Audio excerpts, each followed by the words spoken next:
नमस्कार and welcome to global affairs. Now आज हम एक ऐसे सेशन पर चर्चा करेंगे जो कि आने वाले कुछ दिनों में भारत के अखबारों की वो सुर्खियां भी बन सकता है। खबर ये है कि भारत आ रहे एक क्रूड ऑयल से भरे हुए कंटेनर को टर्की ने रोक लिया है। टर्की ने भारत के ही नहीं बल्कि मिलियंस ऑफ बैरल लिए हुए जो अन्य देशों के कंटेनर थे उनको भी ब्लैक सी के अंदर रोक लिया है और उनको आगे पार नहीं होने दे रहा है। आखिर टर्की ने ऐसा क्यों किया, आगे हम सेशन में चर्चा करेंगे, लेकिन उससे पहले प्लीज आप वीडियो को लाइक और चैनल को सब्सक्राइब जरूर कर दो। नाउ आपको पता होगा कि हाल ही में कुछ समय पहले रशिया के क्रूड ऑयल पर यूरोपियन यूनियन और G7 के देशों ने मिलकर एक प्राइस गैप लगा दिया था और रशिया को कहा कि आप है विदेशों में तेल है वो एक्सपोर्ट कर सकते हो, मगर शर्त यह है कि $60 प्रति बैरल से किसी भी देश को वो आप ऑयल नहीं बेच सकते।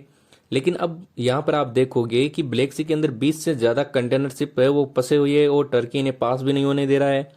ये जहाज रशिया से क्रूड ऑयल लेकर यूरोपियन यूनियन की तरफ जा रहे थे, लेकिन अब प्रॉब्लम यहाँ पर यह आ गई है कि यदि इन कंटेनरों का जो क्रूड ऑयल है वो गलती से भी फैल गया तो यहाँ पर बड़ी मुसीबत हो जाएगी। आपको पता होगा कि क्रूड ऑयल बिल्कुल डामर की तरह होता है और क्रूड ऑयल जब फैलता है तो पूरे पानी की सरफेस को कवर कर लेता है।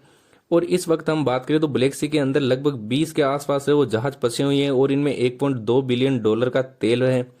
लेकिन यदि गलती से भी एक जहाज का भी तेल है यहाँ पर फैल जाए तो बिलियंस ऑफ डॉलर लग जाएंगे इसकी सफाई के अंदर।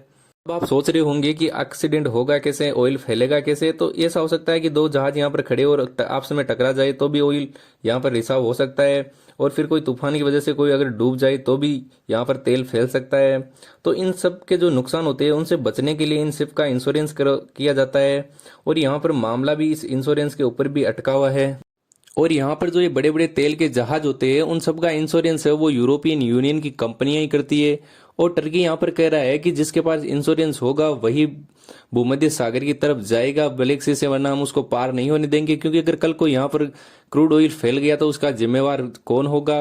और यह टर्की की बात बिल्कुल सही है। अब यहाँ पर क्वेश्चन ये भी बनता है कि आखिर यूरोपियन यूनियन वो इन जहाजों का इंश्योरेंस करती क्यों नहीं है।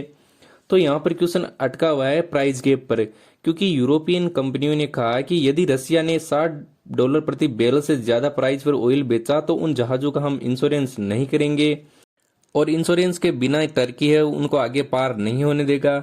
लेकिन रसिया कह रहा है कि ये प्राइस गैप है उसको मैं नहीं मानूंगा। और इन तीनों की जिद का नतीजा ये हुआ कि एक हमारा भी जो शिप है यहाँ पर अटका हुआ है।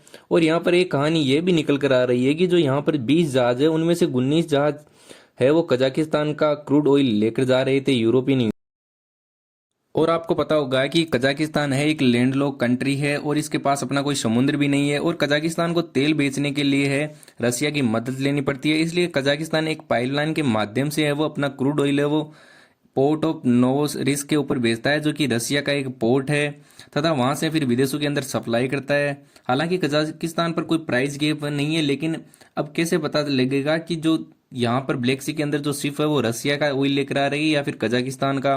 तो यहाँ पर यूरोपियन यूनियन ने आगे आकर बोला है कि हमने पैसे दिए और ये कजाकिस्तान का तेल है, जहाजों को आने दो। लेकिन टर्की ने बोला सॉरी भाई साहब, हम नहीं आने देंगे, क्योंकि इनके पास है वो $60 प्रति बैरल से ज्यादा का ऑयल है जिसको हम पार नहीं होने देंगे।